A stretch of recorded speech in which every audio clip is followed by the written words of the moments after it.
Some unexpected things can happen on a night out. You may get more drunk than you thought you'd get, plans may change, and you could meet new people that leave a lasting impression. People may warn us to be careful, but we never and should never expect anything bad to happen to us. But sadly, the most innocent of night outs can result in tragedy. Three young women back in the 1960s went out for a night of dancing, socialising, and drinking, but would never return home thanks to one killer who has never been caught. Join me and Aaron from the Files Obscura podcast as we uncover the Bible John murders. Hello and welcome to the 41st episode of Uncover True Crime Podcast. My name is Stephanie, and each week we uncover a different unsolved true crime case, ranging from unsolved murders, missing persons, Jane and John Does, and suspicious deaths. You can listen to the podcast on Spotify, Apple Podcasts, Stitcher, and other podcast streaming apps, as well as on YouTube by searching Uncover True Crime. You can follow the podcast on Twitter at uncover_pod, on Instagram at Uncover True Crime Pod, or you can join the Uncover True Crime discussion group on Facebook. As you would have heard in the introduction, we have a guest, or should I say a friend of the podcast actually, because we've collaborated before. Hello, Aaron. Hi, how you doing? I'm good, how are you? Little sleepy, overworked, underpaid. I'm alive. Good. For anyone that hasn't listened, me and Aaron collaborated a few months ago, wasn't it? I can't remember the exact number of the podcast, but it was a few months ago. I can't, but it was the Jackie Sutton case was the one that we Yeah. first did for you, which was a fascinating case because I'd always wanted to look into reporters before, which for some reason I still haven't done on my show yet. I don't know why. But no, it's like because I believed at the time whenever we covered Jackie Sutton, we were talking about not just her case, but briefly we mentioned, or at least I know I mentioned a couple other stories that you hear about other reporters that go missing, especially in the Middle East and stuff all the time. Yeah. It's crazy, you know. Sometimes we have answers to what happened though, but like we said in the case of Jackie, we've got no clue. I know. It's a very frustrating case, but it was a really good episode. I've just checked. It was episode 20. I released it back in June. So if you've not listened to that, go over and listen to it now. And I was also on the Files Obscura podcast as well. Yeah, I'm gonna be honest. Just like I can't remember what episode it was. I'm looking through right now. It was about a couple of men that I want to say, did they die on a mountain and were found with funny masks on? I know exactly which one you're talking about now. It was the lead mask case of Vintame Hill. That was it. Yeah, the one that happened in Brazil in 1965, where we dipped into a couple cases of some spiritualist scientists, as they called themselves. And that's about as much as we know because they kept their information so secretive. We don't know what they were actually trying to do with any of the stuff that they were building. But long story short, there was two men who were found dead atop of a hill with these lead masks covering their face. And they had these notes written in their pockets that, you know, gave the inclination that they were awaiting some sort of visitor, but there was no signs of these visitors. And as they dug into their lives, they uncovered stories of these spiritual scientists and experiments that they were trying to do, contact, you know, people on Mars and stuff. And it was just really out there kind of stuff. Yeah, it's a case that to this day is still not solved. It was really, really interesting. So go on over to Files Obscura, listen to their podcast and all their episodes. They're really, really good. And thank you, Aaron, for coming back on the podcast. Absolutely, it's a joy working with you, and I want to keep collaborating in the future. You're very fun. I love the show and the content that you make. It's just very well informed. It's very well researched, and that's what I like. Thank you very much. Same for your podcast. It's a different format slightly to mine, but I really enjoyed collabing and listening to all your episodes. So Yeah, thank you. We're definitely a little more loose with everything. yeah. But that's because I wanted to drive more conversation than just be informative. That's why. Absolutely. But it's great. I really enjoy your podcast. So without any further ado, let's uncover the Bible John murders. Glasgow is the biggest city in Scotland and is home to beautiful tourist attractions and stunning landscapes that is featured in several movies and TV shows, including the Harry Potter franchise, the Outlander series, World War Z, and the Da Vinci Code. Unfortunately, all of Glasgow's highlights and accomplishments are overshadowed by its gang crimes, drug mortality rates, and crime statistics, and was at one time named the murder capital of Europe.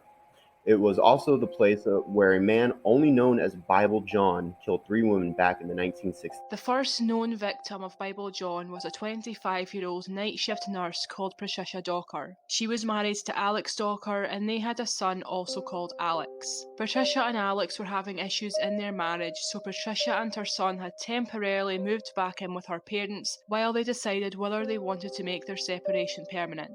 On the 22nd of February 1968, Patricia planned to go out to the dancing, as us Scots like to call it, and told her parents she was going to the Majestic Ballroom. It is unclear if her plans changed or if she deliberately lied to her parents about where she was going, as she never made it to the Majestic Ballroom. Instead, she went to the Barrowland Ballroom, a club that had a less than stellar reputation. That night was their over 25s night, or as it was more commonly known, grab a granny night. When she left her parents' house, Patricia was wearing a yellow woolen dress, a grey duffel coat with a blue fur collar, brown shoes, a brown handbag, a watch, and her wedding ring, none of which were found with her body that was discovered the next day, just 5 minutes away from her parents' home. DC McDonald, who was one of the first officers to respond to the discovery, said this about the scene. Quote, "The body was lying with the head towards us. Initially we thought it was a man because of the thin build, but when I got closer I could see it was female. She was completely naked and there was no sign of her clothing. She was lying on her back, with the head turned to the right," unquote. The post-mortem determined that she had been strangled, probably with a belt, and there was additional injuries to her face and head. There are conflicting reports on whether she was sexually assaulted, but as we get further into the case, it will become clear that the motive for the attack was probably sexual in nature. Police never found Patricia's clothes, and despite the police's best efforts,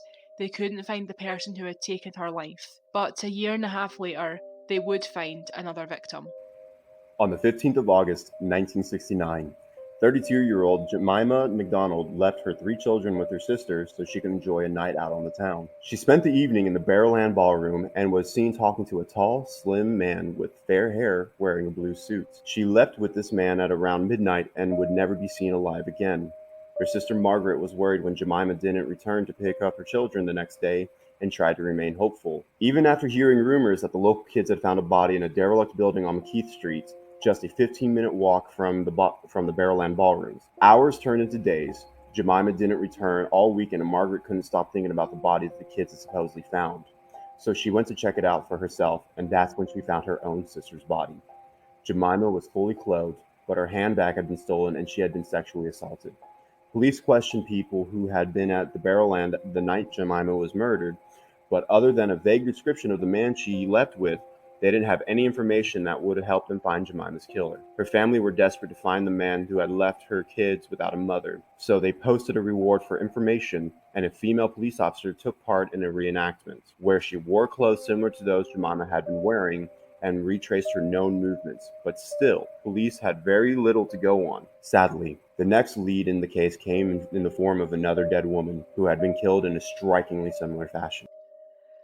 Helen Puttock and her sister Jeannie went on a night out on Halloween night 1969. They started off at the Traders Tavern and then made their way to, you guessed it, the Barrowland Ballroom, just after 10 p.m. When they arrived, they started chatting to 2 men, both called John. The man Jeannie talks to, now known as Castle Milk John, after the suburb of Glasgow he claimed to be from, told her that he was a slater and they danced the night away. Helen and a man later dubbed as Bible John sat together and talked for most of the night. Jeannie didn't catch Bible John's last name, but a witness claims it was something along the lines of Sempleson or Templeman. The 2 sisters met back up at the end of the night, and while Castle Milk John decided to get a bus home, Bible John, Helen and Jeannie shared a taxi. Helen said that Bible John was a handsome man who stood around 5 foot 10 inches tall, had red hair and overlapping front teeth, and was wearing a single-breasted suit with leather boots. Helen noted that his attire was not common amongst the usual Barrowland clientele, saying, quote, "He wasn't the Barrowlands type. Many of those who used to go were kind of rough or drunk,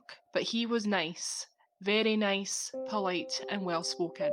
Unquote. On the taxi ride home, he spoke about the rivalry between the Celtic and Rangers football fans, one that to this day is rife with religious undertones, as the founder of Rangers was Protestant and the Celtic founder was Catholic. He spoke about the violent rivalry, quoted the Bible several times, particularly how it pertains to adulterous women, and said that clubs like the Barrowland were, quote, "dens of iniquity," unquote. In an attempt to change the subject, Jeannie asked what his plans were for Hogmanay, the Scottish term for New Year's Eve, to which he replied, quote, "I don't drink, I pray," unquote.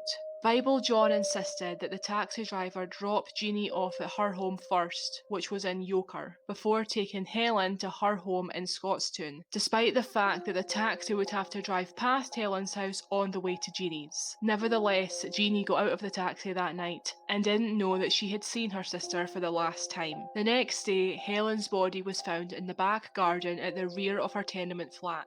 She was naked and had been badly beaten, and like Jemima McDonald, she had been strangled with her own stockings. She had been sexually assaulted as traces of semen and bite marks were found on her inner thigh. Her handbag was missing, but its contents were scattered around the scene, and a used sanitary towel was deliberately placed under her arm, a detail that we will come back to later. Helen had fought hard against her killer, evident by the grass stains on the bottom of her feet. Police believe she even tried to climb over a railway embankment that ran behind her home. Police immediately noticed the similarities between the murders and announced that they were looking for one man in relation to all three. The same man who had gotten into the taxi with Helen and Jeannie, a man that would be nicknamed Bible John. Police left no stone unturned in the search for Bible John. 260 tailors were asked if anyone had recently bought a suit matching the one Bible John was seen wearing. Over 900 doctors and dentists were interviewed as police tried to identify the killer through the bite marks he left on Helen. And in excess of 400 barbers were asked if they had any customers with his hair color and style. But this didn't lead to any new suspects. Jeannie also mentioned that the killer had bragged about getting a hole-in-one on a golf course recently. So investigators looked into members of local golf clubs and still nothing.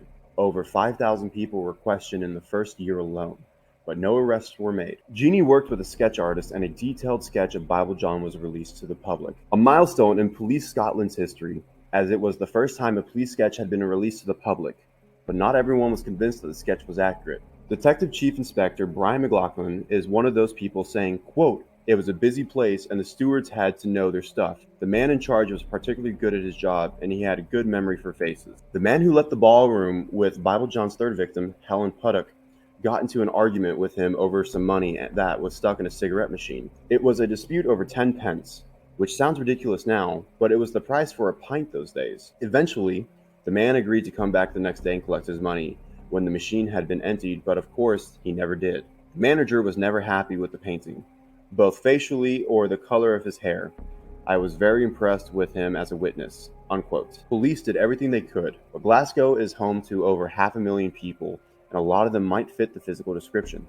Criminologists have studied Bible John with the hopes of creating a profile of him to aid in the investigation, and one of them is Professor David Wilson from Birmingham City University. He believes the killer dumped Patricia's bag in a river cart as it was on his way home, saying he was probably very familiar with the area as it was not possible to hear the river from the crime scene, so he knew it was there. He speculates that he possibly continued south into a suburb where he lived, or at least knew someone who he could stay with for the night. The suburbs he specifically named as possibilities were Cathcart, Griffnook, Croftfoot, Rutherglen, Cumbersline, and Castlemilk. This seems likely as it is where his acquaintance Castlemilk John was from, and there are numerous golf courses scattered around the area. He believes that Bible John was not ashamed of what he had done as there was no effort to conceal the bodies. All three women were found out in the open. He implied that Bible John could have a, quote, warped but nonetheless an acute sense of morality, unquote, and use religion as a way to justify killing the women.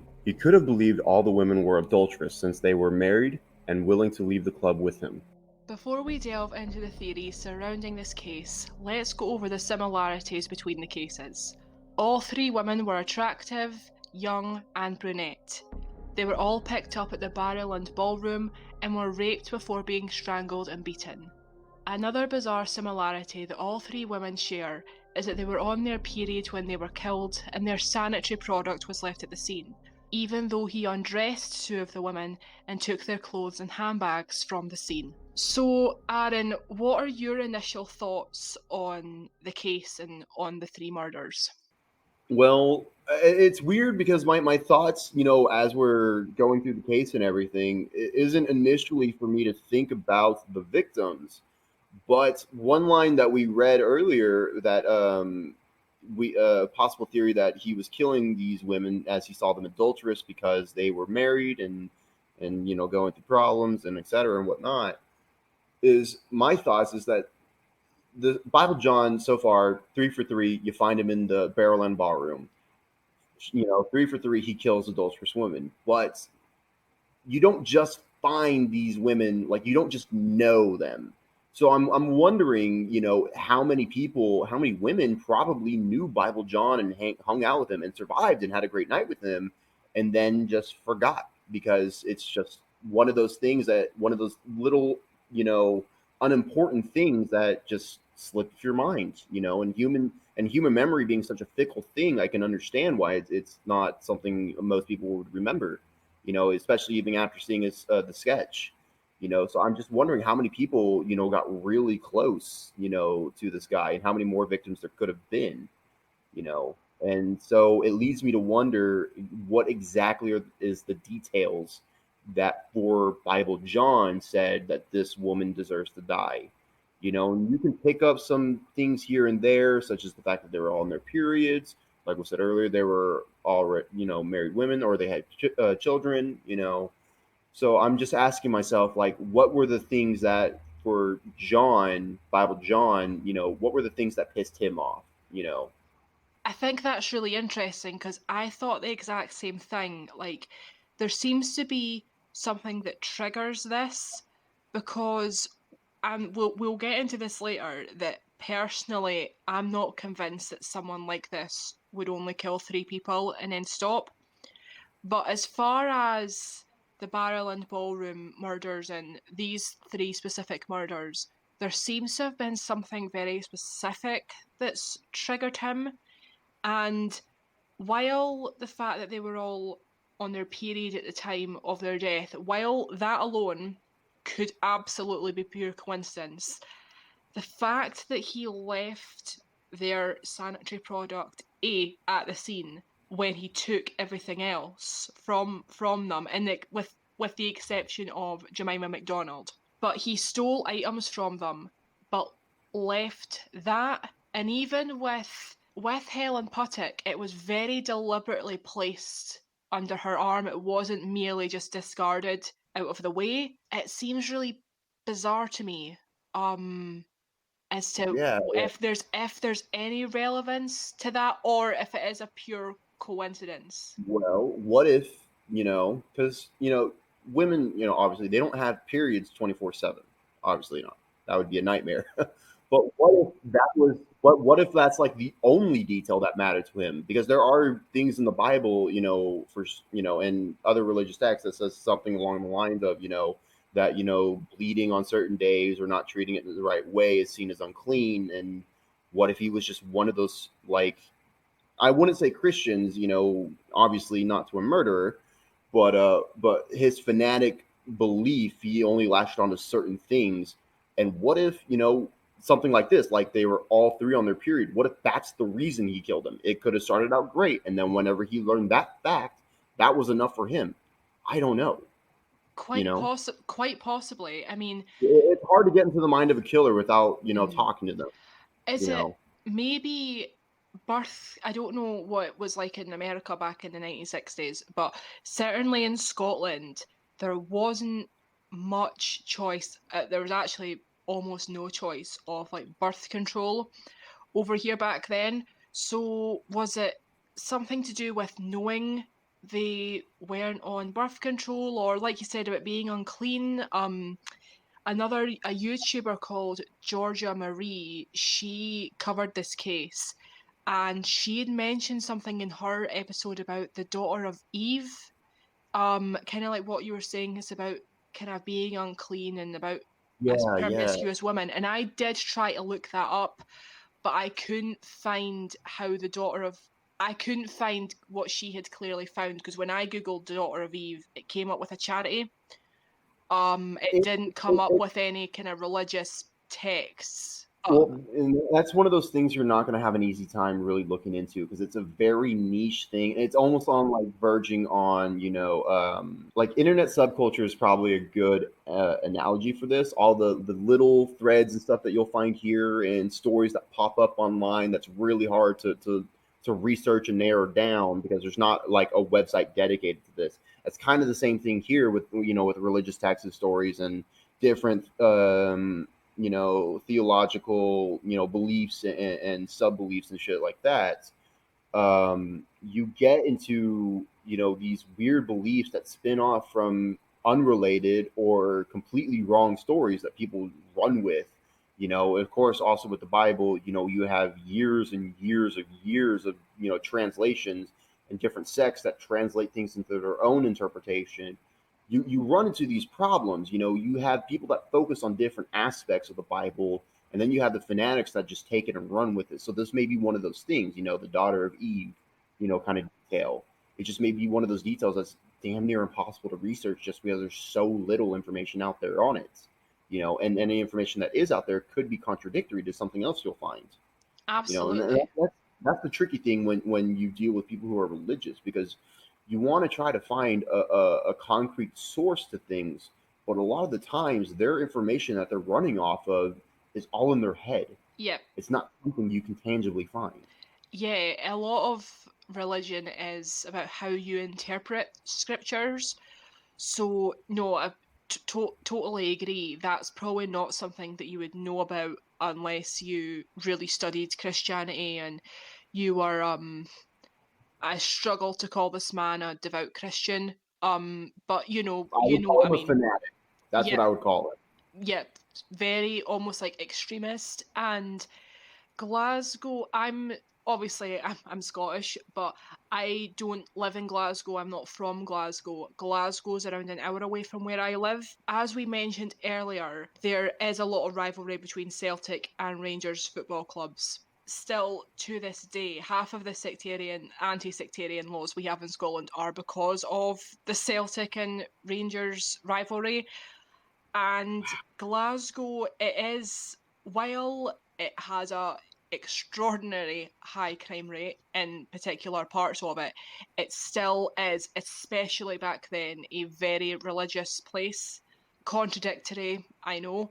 Yeah, I was gonna say, and that those are facts that blow my mind. Is that you'll find that the most religious places in the world are often Yeah, also the most crime riddled places. absolutely. That's a My big thing too in America too. We have just real quick. I didn't mean to cut you off No, that's there. okay. We have something that's known as the Bible Belt states, which Yep. Texas is a big part of. This is also where in Texas, especially, we don't get to buy alcohol past midnight. We also liquor stores are closed on Sunday, and a lot of this comes from the Bible and stuff. These were people who dictated their own laws based off their religious practices at the time. But you'll find that all throughout the South, it's very religious, entities. Houston not so much anymore. Houston's a lot more liberal than it used to be. But there are parts, smaller cities around Houston that used to be like sundown towns and stuff like that, where they would use, texts from the Bible in their laws to dictate stuff like this, and it would lead to extremely high crime rates and stuff like that. And you'd find all kinds of unsolved and just unsolved crimes and people disappearing all throughout the South, more so than you'll find up north sometimes. Hmm. You know, so it blows my mind just that correlation between crime and religion. I know, which in my mind is totally backwards as well. Even the connection between religion and football, I don't understand, but that's a debate for another day. Well, the correlation just seems to be passion. If you're Yeah, passionate about something, you're going to get angry about it. yeah, absolutely. But my point bringing up the Rangers and Celtic rivalry Rivalry. is that Glasgow is quite a religious place, and there is a lot of rivalry is not the right word, but there's a lot of to put it into context slightly.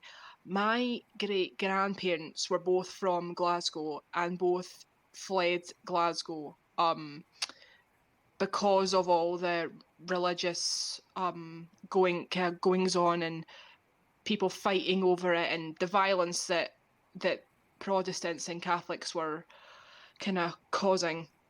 Yeah. And they actually, and I don't even know why this happened, but for some reason they got married in like the middle of field at night. I believe the reason for that was because I think, and I might be wrong here, but I believe that one of my great grandparents was Catholic and one was Protestant, and how dare they get married? So it was a very secretive affair. They left Glasgow and then they went on to have eight children, and they didn't get any of their kids baptized at all because my great grand felt so passionate that everyone should be able to choose their own religion and not have it inflicted upon them like they did. So just for a bit of kind of context there, because I'm aware that most of my listeners are not from Scotland, it Yeah. is still a big issue in Glasgow, but it would have been a much bigger issue back in the 1960s. It was rough, and in Glasgow specifically. So Two things real quick. First off, I want to applaud your great grandparents because that is awesome. yeah, The second part, I want to see that Disney movie. I really, really do. what Disney movie? I was making a joke about your great grandparents Oh, running away, sorry. marrying off in the middle of the night, you Oh, know, I and get it. Right, sorry. yeah, It's 9 o'clock at night here. you're fine. It's 2 in the I'm afternoon for tired. me. I'm tired. You're good. But yeah, it was very hush hush, very secret, and that's just the way that kind of my great grandparents were married before the 1960s. But that's just sort of how it was back then. So someone like Bible John would probably stand out now as a religious fanatic, but probably wouldn't have back then. You No, know, back then, like he would be one of those people that can easily blend into the yeah, crowd. absolutely, Yeah, especially with well, even, the red hair. yeah. Well, even the physical descriptions, like, yeah, that's like half of Scotland. He's like, yeah, fair point. You know. I know, and I mean the sketch of Bible John, it is very detailed. But and I mean Glasgow's a big Glasgow's a big place, and I'm sure there's plenty. I could name maybe 3 people that I'm personally related to that look like that sketch. So while it is very detailed, it's I don't know. Like I don't think it should just be ignored and scrumpled up and put in the bin, but at the same time, it's very generic for Yeah, a yeah. Scottish I'm person. looking at the sketch right now because I had it pulled up. He looks like, even though like I live in America, an incredibly genetically diverse place. A lot of the fast food jobs I used to work at, I would have customers that look like this guy. Yep. You know, even aged up, look like this guy. And It's apart just from his overlapping teeth, that's the only real distinguishing feature he has that would maybe separate him from your average person walking down the street. yeah, But that isn't even in the sketch. Do you know what I mean? Like, you can't yeah. You see. don't see that. He's got like thin pursed lips, and you don't see his teeth. Which No, for some people that might be the detail that they need to make that connection. absolutely. Like, how far. I'm. I personally am someone who would notice someone's teeth immediately when I meet them, unless they were very, very distinctive. So, where his teeth overlapped just a smidgen, could you maybe they were just overlapped that you could see it on the bite mark? Maybe if you looked at him face on, maybe you wouldn't notice it. But it's not something that stands out. No, yeah, he looks like every second person I walk past on the street, if I'm being honest. And as I said, I could name a handful of people that I know personally that look like that. So as great as it is that the sketch is out there, I'm not sure what good it will do now. You know, it doesn't add much. That's the No. unfortunate part. Because real quick before we move on, it does remind me of like what we were talking about, the distinction between teeth, and sometimes that might be the detail. I'm one of the like you. I'm big into like crime and stuff like that, and just researching these stories. For a while, I used to watch a series called "I Locked Up Abroad." Don't know if you're familiar with it or not. Mm-hmm. Okay. Yep. There was one story about a woman who was tricked into smuggling drugs into South Africa, I believe it was, and she had a chance to get out of it by naming the person, but she couldn't 100% identify the person, so the guy got to walk free, and that's when he gave a smile, and that's when she noticed the distinct gold tooth that she remembered, but it was too late because the court system at the time said that as soon as she said that's not the guy, that was it. It doesn't matter if he a Yep. second later changes her mind. Credibility is shot. Exactly. Yeah. The guy got to walk free, and she spent 12 years in jail, I believe. That's Very crazy. crazy. Going back to the crime scenes for a second, obviously we've Yeah. mentioned the possible significance that all three were on their period. The fact that all of them had items stolen or they were undressed. The first thing I think of when I hear that is trophies. Yeah, that was what I was about to bring up. Yeah, and I think that absolutely is a part of it. But I don't know if he was maybe, and I might be totally kind of off base here, but was he trying to maybe kind of make this look like a robbery? Don't know. I have my own kind of weird thoughts, so if you'll let me go on this tangent real quick, I'm going to Yep, yep, try yep. to get into this mind of this killer. I never thought I'd say that. um, so, coming, from a religious family and living in the South, of course, I get exposed to the Bible and Bible verses all the time, and stuff like that. One of the things that, for me personally, I've always said that the Bible has a lot of good lessons, whether you believe or not. One of the things I liked was when they were talking about Passover. There's a section where they were told, like, don't be like the Sadducees or the Pharisees who go out and make a show whenever they fast, during Passover, to let everyone say, look at me while I'm fasting. I'm doing, good work. Look at me, shit like that. They were told, no, dress, I'm sorry, they wouldn't get dressed up. They would, deliberately look as terrible as possible, to make a scene. So what this specific verse, I can't remember off the top of my head, was basically saying, to paraphrase, is like, don't make a show out of it. Nobody needs to know what you do. Your relationship to the Lord is between you and the Lord, and stuff like that. So, dress up, don't make a big scene, go about your day like normal, you know.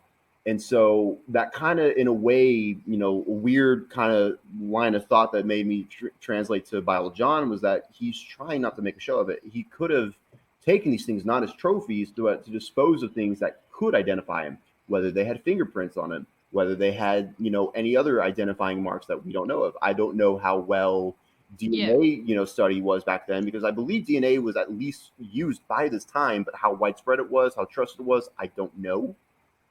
Well, there was, I think we get into this slightly later in the Okay. episode, but there was obviously there was semen found on Yeah. Helen's thigh and DNA was taken from that. Okay.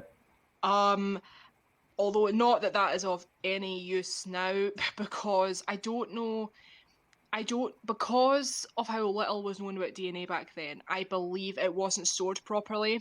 Okay. And then it So, unfortunately got degraded to the point you was yeah, used. Yeah. they have tried to use this DNA to eliminate suspects, but and as I said, we will get into this more later on, but because of how degraded it is, they can't. And another thing just about the jewellery and stuff, I didn't include this in the write-up that I did because details on it are really, really sketchy and I didn't want to put this out as fact, but I believe that some of it may have been found in that river craft. What's the river that you'd mentioned? River cart. Yeah. Helen, well, yeah, Patricia's bag was found there, but there's varying accounts on what was found there, if anything was found there, There's also the who it belongs to. credibility, and stuff like that. Yeah. So yeah. But I mean, it's kind of weird that he would maybe take them. I think if you were going to take them, I think you would either do it to make it look like a robbery or like trophy. as a trophy. Yeah, those are the Yeah. two, common and logical, things that you would associate with this, and it makes sense, for the mindset of a killer. For them, for a lot of killers, this is a hunt. And what do Yeah. hunters do? They take trophies. They Mhm. like to have something to remember that. And then you have those that try to, get away with stuff. So they try to create these scenarios that, that would throw or deflect blame off of them. Keep the heat off. And kind of just to quickly sum up the tangent I was going on earlier, just basically he was he was a religious guy, so maybe he was just doing this thinking he was doing good work, and therefore disposing of the stuff to not make a show out of it. Yeah. That's kind of the tangent I was going on. So kind of, covering his tracks, but not making it look like a robbery. But that could just be incidental.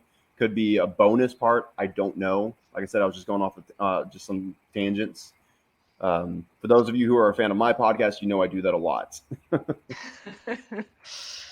No, it's a weird, and obviously we're not done covering it. We're going to get into some suspects in a minute, but it's hard to really, when we're speaking about this, like, it's hard because there's just so much speculation and little known.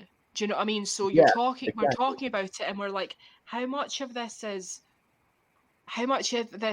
does mean anything, or are we looking too much into this? And Yeah, yeah. the only facts that really stay the same throughout all three cases, the only things that are really consistent, was that he met them all in the same place, he raped them, he stole something from the scene, and They were all out in the open and everything, and they had yeah. periods and stuff like that, and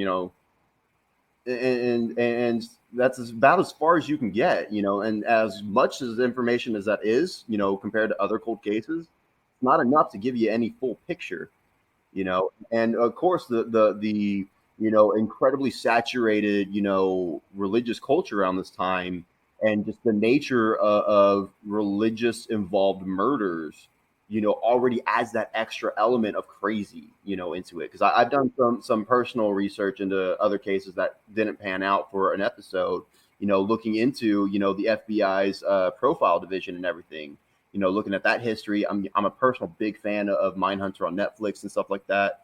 Grew up watching Criminal Minds. Like, it fascinates me. So, but I wanted to look at the actual criminal psychology and stuff like that. And religious fanatics are kind of the wild cards. So if he truly was just a religious fanatic and it wasn't an act, there could be things that we're not even considering that were a big element to why he did what he did. I know it's not something that we're ever really going to know until we find out, or God forbid, if we find out who Yeah. did this, because if the suspect's still alive, he's well into his 80s by now. Oh yeah. But there are some theories as to who could have possibly done this. One of the popular theories on the case is that Bible John is, in fact, Peter Tobin. Back in 1994, he was convicted of raping 2 teenage girls and was sentenced to 14 years in prison, and moved to Paisley, where he went by the name Pat McLaughlin. Despite being a registered sex offender, police lost track of him until he was apprehended for killing 23-year-old Angelica Cluck in 2006. He was sentenced to life in prison and was later convicted of 2 additional murders, Vicki Hamilton and Dinah McNichol. Both women went missing in 1991 and were found buried near Peter Tobin's old home in 2007. He had been married 3 times, and all of his ex-wives reported that they had been raped and beaten by him during the marriage. The main reasons why people believe Bible John and Peter Tobin are one and the same is that he met his first wife whilst out dancing out at the Barrowland Ballroom. He left Glasgow in 1969, the same year the murders ended. And apparently murdering, raping, and wife-beating to one side, he is a religious man and was working as a caretaker in a church when police arrested him for Angelica Cluck's murder. While police have never publicly commented on whether they suspect him to be Bible John, they do believe he is responsible for way more crimes than he has been convicted of, and have even set up a task force called Operation Anagram to investigate his possible involvement into the other murders. A Scottish criminal profiler explained why they think he has committed other crimes, saying, quote, "You don't usually start being a serial killer in your 40s or 50s. You start fairly early in your life," unquote. Another reason they believe he is responsible for other crimes is that they have found 32 pieces of women's jewelry in his home that have been confirmed not to have belonged to his known victims or his ex-wives. An article by the BBC stated that the jewelry was in his possessions from 1991 to 2006, and they are trying to identify who they originally belonged to, so they have released several pictures of them. The photos will be displayed on the Uncovered True Crime podcast website and on the YouTube version of this episode. If you recognize any of the jewelry, please call Police Scotland on 101. Some sources online claim that he would confess to a prison psychologist that he killed 48 women. But Detective John Swindle, who is part of Operation Anagram, commented on this rumor stating, quote, "It was reported that Tobin told a psychologist that he'd killed 48 people. That's nonsense. Absolute nonsense. Tobin has never admitted to killing Angela Cluck or anyone. He denies the cases that he's been convicted of. He denies the rapes, and that's the danger with a case like this. Huge speculation that he's killed all these people. We don't know for sure." Unquote. Dr. David Wilson from Birmingham University, who we discussed earlier, does indeed believe that Peter Tobin is Bible John, saying, quote, "Peter Tobin has probably been killing for longer than any other British serial killer. I didn't set out to prove Tobin was Bible John, but I would stake my professional reputation on it." David Tremlett was a reluctant witness, as police initially suspected he had murdered Dinah. He shared a hitched lift from Liphook Music Festival in Hampshire with her. She was sitting in front of Tobin's cab while he was in the back, and he overheard a conversation where Tobin said to Dinah that the Cambridge Folk Festival was more my style. "I couldn't believe what I was hearing. He was trying to imply he was socially superior and that he could be trusted." This is exactly the same type of conversation that witness Jeannie Williams had in the back of a Glasgow taxi all those years ago with Bible John. Jeannie recalled how the killer seemed to want to make out he was a cut above everyone else. He talked about how he didn't support Celtic or Rangers, which was highly unusual in Glasgow, and how he didn't drink at Hogmanay. He talked about his cousin's hole-in-one at golf and that it was exactly the same technique he was using. Tobin kept his head down and rarely made eye contact throughout the trial, but he looked up at the statement and I thought, quote, you are looking up because you know the significance of that," unquote. I looked around the court, but no one else had picked up on it. Despite the decades between the conversations, the link to me was clear, and I wanted it to stand out and shout, "Peter Tobin is Bible John." Jeannie gave a surname for John, and she thought it was something like Simpleton or Templeton. Tobin used the name John Semple. That is a striking piece of evidence that cannot be coincidental. As far as I am concerned, the case is closed, unquote. So, Aaron, what do you think about the possibility of Peter Tobin being Bible John? Well, I mean, I'm one of those people that's very visual. So without looking at a picture of Peter Tobin, which I'm pretty sure I could look up, but I'm just going to assume he's pretty similar looking. It's hard to tell because Peter Tobin wasn't caught until he was in, I want to say, in his 50s or 60s. There's not many photos available of him when he was young. So, well, yeah, you would look at him in the sketch and say they look similar. I personally don't think it's a striking similarity. And obviously, his face could have changed throughout the years, like it was 40 years later. So, Yeah, years definitely weigh on people differently, especially like even for like smokers and drinkers. You can yeah. see just the how much it changes them over the years. But it's not, those kind of details aren't something that's popped up in this case. But for me, like I was talking about earlier, how I was like really big into, behavioral, science and stuff like that when it comes to criminology. I'm looking at two specific details. The fact that Tobin had used the name John Semple before, similar to Simpleton or Templeton, which had been a fact that Jeannie had given out, or the fact that he gave off similar behavioral cues in the way that he acts. These to me are things that you don't change when you're comfortable. You're always when you're comfortable. People, especially, with today's, self-care culture and everything, about just not giving a damn what anybody says about you or thinking what they say about you. People put up a front, whether intentionally or not. People put up a face when they're around people, because it almost like it's a performance. You got to perform for these people. But when you're in your most comfortable element, when you are your most you, that doesn't change. And those are details that will always stick out when you have those moments throughout the years. You know, yeah, okay, I should clarify. Yeah, it could change given drastic circumstances. I'm not saying that's what happened here. I think I do agree actually that Peter Tobin could very well be Bible John. I'm not a criminologist. I'm not a psychoanalyst. I'm not going to be the guy who says, "Oh yes, this is the guy," because I'm some dude who researched it for 20 minutes online. I'm not going to try to play to that stereotype. But from everything we've said so far, all the evidence, I confidently like to think that he could be Bible John.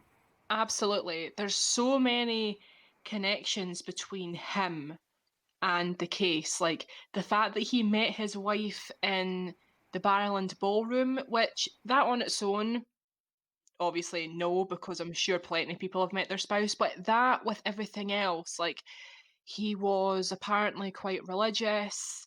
He had so many pieces of jewelry found in his house, which actually is something I want to touch on quickly just to be clear about this detail because I didn't really understand it when I read it either. So the BBC article says that he had these pieces of jewelry in his possession from 1991 to 2006. Now, obviously, the Bible John murders happened way before 1991, but what I think they meant was that they found the jewellery in houses he lived in between 1991 and 2006. That doesn't mean he didn't collect them earlier. You know that Yeah, he didn't have these since the 60s. I think what they mean is he'd found they'd found them in houses he lived in yeah, that since would make then. more sense because when you move and stuff, you definitely forget the one thing there or here that's monotonous or whatever, just or monotonous, innocuous, little things, which to him could be, or perhaps he had stashed them in a place that he had forgotten about. Hmm. I don't know the evidence or the details behind how they found him. Um, but just going under the assumption that he is Bible John, just going with that, that makes me question and wonder who do we not know or are able to identify in Scotland as Bible John's victims? Because then, assuming that we just take it off face value of the 48 people he's confessing to killing and raping and stuff like that, you know, it makes me wonder just how far he really went with this, because it does make me believe that he's likely to have carried these over the years and collected more as time went on. Um, I don't know. It's just these little details just really make you think, and I'm the type of person that tries to I try to put a timeline in my head about where certain details fall in place and how they affect the next, Hmm. and it's just it's this is a theory I'm leaning towards heavily agreeing on just because everything, even though it may be circumstantial, is supportive of this. Absolutely, absolutely. I agree, and yeah, like because they suspect him of even if he's not Bible John, and I don't as you know you said I don't know if they even suspect him of being Bible John, but I think that Police Scotland would be very silly to not entertain that. But I understand why they haven't publicly said one way or the other because I doubt that there's a way because there's no DNA evidence. I doubt there's a way to conclusively say he's not. And I think Peter Tobin was very well known in Scotland. I wouldn't go as far to say he's a household name, but very well known in Scotland. We don't have we have had serial killers up here, don't get me wrong, we absolutely have, but it always is like really big when something like that happens in Scotland, when a big crime is committed in Scotland, everyone in Scotland knows about it. It's not always just, to the specific area that people know about it. If it's big, we all know. There's only 5 million of us. It's not a big country. I mean, there's a reason why a lot of serial killers unfortunately get away here in America. A lot of it's due to size. A lot of it's due to local customs versus state legislation and stuff like that. You got police forces that are they either don't care or they're understaffed and they just can't get to it. And it's Yeah. just the differences compared to like Scotland versus here when we look at criminal cases like this and mass murders. It's really striking because if knowing what we know and the same exact situation happened here in America, one of two things would have happened. Depending on where it was in America, they either would have found him immediately because, like I said, the Northerners aren't as religious as they are down here in the South sometimes, um, or it wouldn't have even been known. We would not know to even connect the cases together like this, and Bible John wouldn't be a name that exists, you Yeah. know. And that's the striking thing to me. Is location is a big thing because like you said in Scotland, when you got something this big, everyone knows. Yeah. You know, It's one of those. Yeah. It's a very small country, and I mean, the place I live in Scotland is called Perth. It's the smallest city in Scotland. I only live about 20 miles away from Dundee, which is bigger. Um, Not by much, but it is bigger. I couldn't name you one case that's currently happening in Dundee or Glasgow or Edinburgh or whatever, but there are several cases that everyone in this country has heard of. Bible John certainly is one of them. Peter Tobin, I would say, is close. The most recent, and it wasn't even a serial killer. It was a few years ago. A 16-year-old teenager went into um a house, kidnapped a 4-year-old girl, and did awful, awful, awful things to her, and she died. That Scottish people were furious about that for a really, really long time. Like that was all over all over the news. So, it's one of those things that either news here, it's either local to the specific area where you live or everyone knows. It's one or the other, which makes it kind of more crazy to me that Bible that John hasn't been that we caught. don't know who he is yet. Like we can't definitively prove it yet. That's the Yeah. weird thing. And I think because of that, it makes sense why people think, oh, Peter Tobin and Bible John must be the same person. But there is I suppose there is a chance that obviously he's not. I mean, because like for example, there's a big topic about that in America called the confession killers, Yeah. where there's a bunch of people who was confessing to a plethora of murders and stuff like that they were not related to in any way, but like they had confessed to over like 200, 300 murders and shit like that. So it's just it's striking to see that correlation. Just again, like I said, the difference because like you said, it's either with cases like this, it's either local or everyone knows. I can tell you right now here in Houston, where I live, like there are cold cases that pile up. There are stories that we do, get solved pretty quickly, but I couldn't name a single one to you. I couldn't, except for there was one case that happened either earlier this year or last year, but like I said, there's so much that happens. I can't even tell you without looking it up. But it was a little girl who was taken. I believe they found her body out of state and everything. But it was a little girl. Unfortunately, I believe I could be completely wrong on this, but the story I believe was that her mother's boyfriend or her stepfather, it was, I can't remember the details, had taken her out of state and unfortunately defiled her and killed her. And it took like 5 months to find her, and unfortunately they found her, and it was the worst possible news that the mother could receive. But that was the only thing in recent memory that ever stuck out, to me, because and that's only the latest.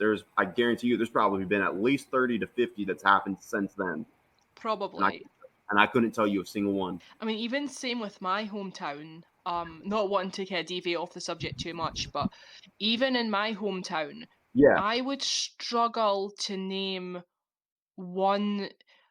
There have been murders where I live. There absolutely have been. I would struggle to name. one off the top of my head, but I mean they were big at the time. It's the ones that are going kind of viral, for want of a better phrase, viral over Scotland. Those are the names Okay.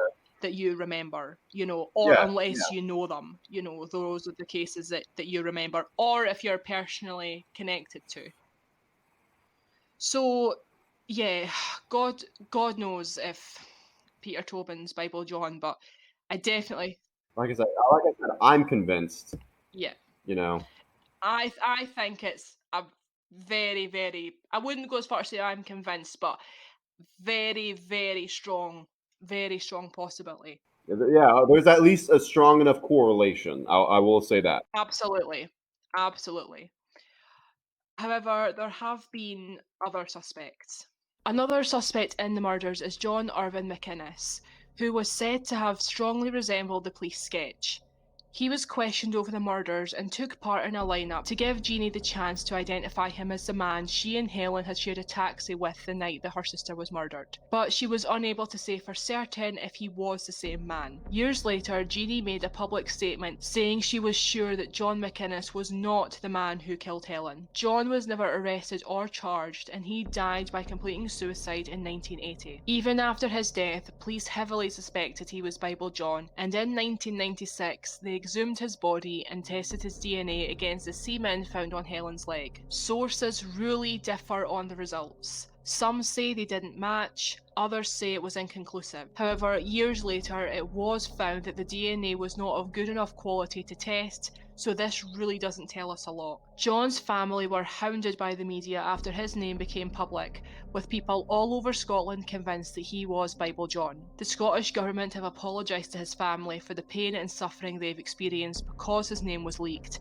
And just to be clear, we are not implying that John Mcinnis was Bible John, and we fully respect that he is not here to defend himself or clear his name, and that everyone is innocent until proven guilty. Another theory is that Bible John was a police officer. John Beattie and Paul Harrison, both of whom are former detectives, do not only think that Bible John was one of their own, but they believe that they know exactly who it was. Here is Paul Harrison's account of what happened when Jeannie came to the police station to look at photos of potential suspects. Quote, when she pointed out the man she thought was Bible John, Beattie told her she was mistaken because she was pointing to one of his detectives, unquote. Joe Beattie was, at one point, head of the Bible John investigation and was investigating one of his own officers as possibly being a suspect, but was allegedly told by the powers that be to drop that line of inquiry. According to Paul Harrison's book, Dancing with the Devil, he also claims that several witnesses from the Barrowlands ballroom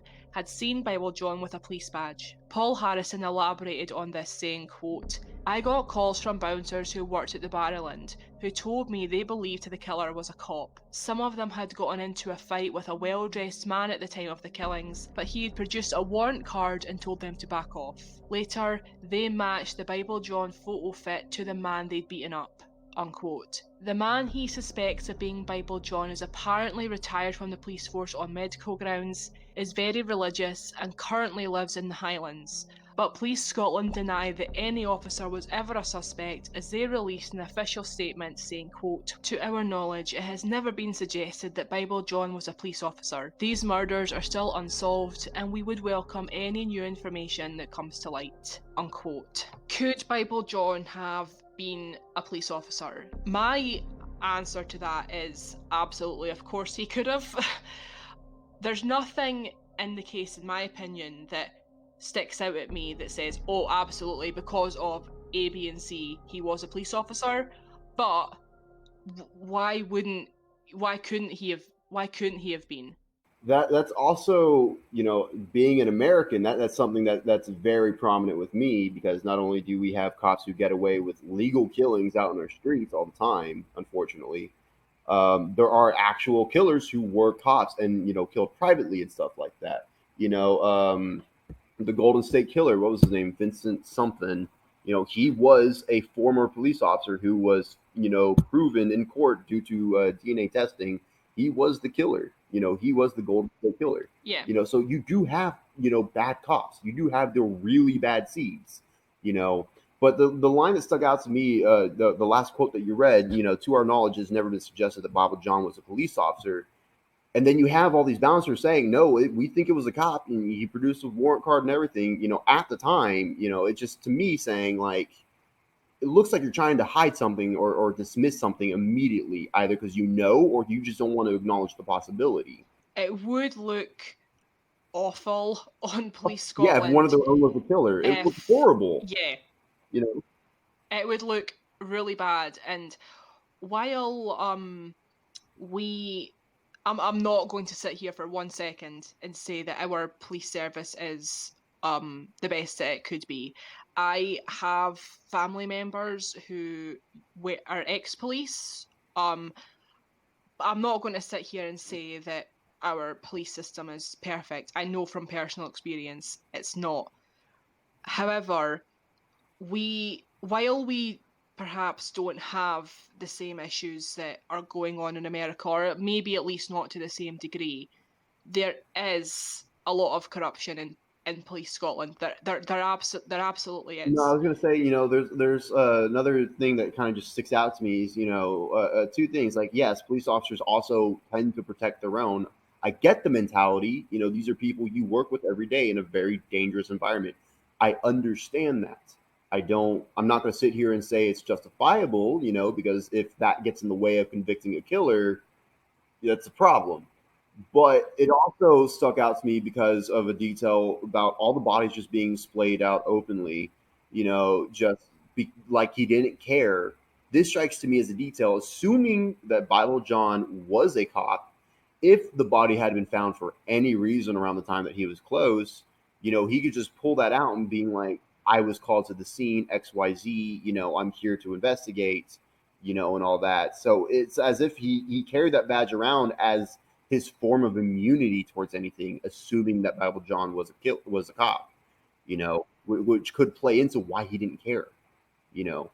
No, absolutely. It is a possibility, and I think especially with the DNA was only, to my knowledge, DNA was only found at Helen's on Helen's body, and that could have quite have possibly been because she fought for her life so hard that the DNA sort of transferred. Yeah, DNA wasn't found on the first two women. Now, that could have been because he used a condom, who knows? But back in the 1960s, I don't really know if DNA was a thing back in, like, I don't know what stage DNA was at in Scotland back in the 1960s. However, I'm pretty damn positive that the only people that really would have known about DNA would have been the police. So it strikes me yeah, as weird that DNA wasn't found on on Jemima and Patricia, but it was on Helen. yeah. And you would think they would be, Typically in a lot of older cold cases where rape was involved, Yeah. you almost always found semen. They didn't give a shit, you know. So it strikes me, it seems like as much as he didn't care, he took great care Mhm. into what he did. So most people aren't detail oriented like that, but due to their professions, cops have to be detail oriented, to a degree. If they're going to be a good cop, let me emphasize that, because I also know a lot of shitty cops who don't care, unfortunately. Everything about this seems, he seems like a very organized killer. And again, I'm not going to sit here and say that, you know, I'm not a criminologist, so I don't really know all the official terms. Yeah, but he does seem to be very organized. They were done in almost identical fashion. He was alone with them long enough to sexually assault them, and on two occasions totally take off all of their clothes. You would have to be very comfortable to know that you've got the time to do that and not get caught. This seems like it was planned out. It's not like he tried to rape them, Yeah, they fought, he brought a knife and stabbed them to stop them resisting. This was thought out well. yeah, yeah. And interesting thing about why, what was his name? David Wilson or whatever it is from Birmingham, and how he pointed out like how he thought Peter Tobin could have been the killer because not only did he live in the area and had known associates in the area, but that the killer would have been comfortable killing because he was from the area. But if it was a police officers would make their rounds around the city all the time. They will also be familiar with the area because they have to walk it and patrol it all the time. So, who knows? It's such a hard case, and I mean, hope's never lost. I mean, you mentioned the Golden State Killer earlier. He's what, late, mid to late 80s, and he was caught. And he was found 45 years later only Yeah, because DNA testing was advanced enough to do it. Like they couldn't even test his DNA up front. They didn't test his DNA up front because he wasn't even a suspect. The way that they got him was because I believe it was like a second cousin or a nephew or something like that had voluntarily given their DNA in an unrelated, event, to this DNA bank, and this DNA bank had used, just cross-referenced all of that information, cross-reference all the DNA that they had stockpiled in there to the semen that and the other DNA evidence that they found in all these cases, and they were able to make the link that way. That's how they found them. So could Bible John be found due to some other great advancement in technology or application? Highly possible. you know. But due to the fact that the actual sample we would have to use to test it is pretty much degraded to the point that it's untestable, DNA is probably not going to be what cracks this case. probably not, unless there's a way to, I know that DNA, I know DNA Duo projects is in America, but I know that they have done some amazing things with really badly degraded DNA and worked miracles and managed to get usable DNA from that. I hope that something like that can happen over here. As far as genetic genealogy goes, Scotland is way, way, way behind in that department. I'm not saying it's never happened, and if it has happened, please feel free to tweet me to let me know. But I am not aware of any Scottish case that's been solved through genetic genealogy. Not one. It's only something that I've become aware of through researching other cases. So I don't know if they would consider letting like maybe another lab do something with it, or Or foreign, a foreign specialist come in and try to help, even if it's just one yeah. person. The only other way that I could think that this could get solved using DNA is if for some reason, there's maybe another cold case in Scotland in the area that neither one of us know about, and we find this case and definitively are able to link it to Bible John, and then that has usable DNA that we could compare it to.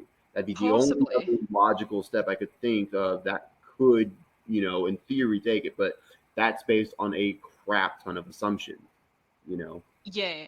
I mean, I briefly mentioned earlier that I th- don't necessarily, don't know this for fact, but I personally don't necessarily believe that Bible John only killed 3 women.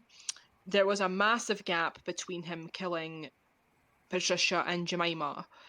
Not as much between Jemima and Helen, but what there's for someone who is triggered, as we mentioned earlier, seems to be triggered by one specific thing. Whatever that thing is, what made him stop like what diffused that? What made him stop? And the only thing I can think of in my mind is that he got married. Maybe the end of 1969, early 1970, if, he had a thing against adultering. Although, in saying that, it seems bizarre that you would be so against adultery but be all right with murdering people. But Yeah, I mean, some people possibly if just he got, compartmentalize like that. I don't yeah. get it, but they can do it. But I think perhaps he killed at least one person between Patricia and Jemima. Did he move away and find another bar and, I mean, crime in Glasgow, it's high now. It was really high back in the 1960s. So it's very possible that there are other women who maybe their cases are different, but only slightly. You know, maybe one of Yeah. them wasn't on their period. Maybe they didn't meet him at the barrel end. Maybe no one noticed that he was religious. Do you know what I mean? Or It, what if, we have rape victims that for some reason he let live and we just absolutely, chose not to talk yeah, about it? Unfortunately, it's a big thing that sexual assault victims don't talk about it. You know, absolutely. and a lot of it comes from people, not taking faith and initiative in what they're saying, and doing something about it. Or that maybe the police think, well, he didn't kill you, so it can't be the same person. But maybe this victim didn't have the one triggering thing that made Bible John want to kill folk. Yeah, and it's just it's so much speculation that you can't prove.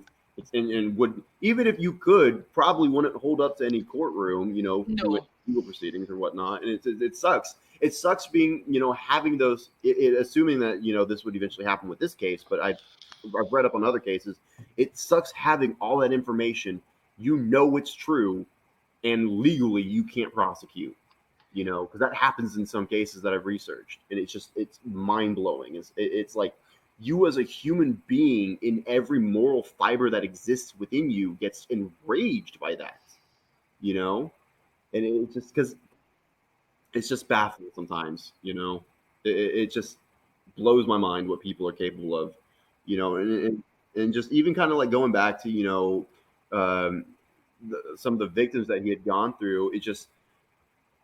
It makes me also wonder what details did they miss that somebody would have been able to use that as the definitive smoking gun, if you will. Because you're human, you can't get everything, you can't possibly no, get every possible scenario in your head to make that connection. I get it, but it's like I often ask myself, what did they miss? What do we not know? That those are always the questions that bother me whenever I research not only my own cases, but whenever I come on and help you with yours. It's like, what is going on? What else can we find out there? And then the cyber sleuth in me sometimes wants to come out, but obviously for a case like this, it's irrelevant. um it just blows my mind, the things that we don't even know we don't know. I you know know. It's it's a crazy case. I'm sure it's one that people like us and creators like us will continue to, even if this person's found, will continue to speculate about for years. It's sad, and by no means do I think that we know everything that no, I of course think not. we are going to need to know in order to catch him, unless obviously Police Scotland have got something up their sleeve that we don't know. But you'll find them once in a while, those cold cases that are 70 plus years old and stuff like that, that do still get solved to this day, So, it's important for people to keep talking about this stuff. It's important for, creators like us to bring out these stories, because even if they don't get solved the day we publish our content, that doesn't mean 10 years down the line, somebody won't hear it or somebody won't find something related to it and be able to push that forward because people kept talking about it. So people still remember it, Absolutely. you know, Absolutely. these are people that we, sometimes, even myself, I'm very guilty about this, where I'll be researching these details of stories, and I have to remind myself, these were people. This actually happened, you know, and there's only one undeniable truth, in my opinion, and that's experience. What you experience can never truly be translated into words, or even in pictures and in videos or whatever evidence you have for these cases. Experience to me is the ultimate truth, and that's something you'll never get unless you were a part of it. And for cases like this, where there's so many questions and loose ends, and things that we don't even know where they could lead, it's just like an event that happened and then was gone. Almost like it wasn't a human being that was doing this. As a weird kind of esoteric way to say that. It's just Bible John just seemed to exist for a short period of time and then faded into obscurity. And in his wake, we had 3 confirmed victims. I couldn't sum up the case better myself, Aaron. I think you've hit the nail on the head. Thank you. Nail on the head there. It's been over 50 years since Bible John's last known victim was killed, and it's terrifying to think that this man has been wandering the streets without detection ever since. That is, of course, assuming he is still alive, as Bible John could possibly be well into his 70s or 80s right now. While it's easy to get caught up in the sensationalist media that serial killer cases often attract, please remember that at the centre of this case should be 3 young women who had their lives taken away from them too soon, and in horribly violent circumstances. Patricia Docker, Jemima McDonald, and Helen Puttock, may you rest in peace, and I hope that justice is served even after all this time. I'm now going to give you a description of what Bible John may have looked like. He was a Caucasian male, was between 25 to 30 years old in 1968 and 1969. He was approximately 6 foot tall, had a medium build, short fair red hair, and blue-grey eyes. He had an overlapping tooth on the upper right side of his mouth, was well dressed, and often wore a military-style watch. If you have any information on Patricia, Jemima, or Helen's murders, or you think you might know the identity of their killer, please contact Police Scotland on 101. All photos and sources related to this case can be found on our website, uncovertruecrimepodcast.co.uk. Thank you, Aaron, for coming on the podcast and talking about this case with me. Of course, it was a joy to be on. Thank you. At some point in, not necessarily maybe the near future, but at some point soon, I will be over on the Files Obscura podcast, and I will let you know when that will be. Aaron, do you want to tell listeners where they can find your podcast and your social media? Absolutely. If you enjoy my voice and want to hear some content that we have on our side, you can go ahead and find us on Spotify, Stitcher, Pocket Cast, YouTube, or wherever else you might listen to podcasts, except for Apple for some reason. We used to be on Apple, and I'm trying to fix that, but I don't know what's going on with that. But if we have a more just general conversation approach to our topics, we do cover true crime from time to time, but we also cover a variety of other stuff, such as mysterious events, crazy places, or just obscure stories.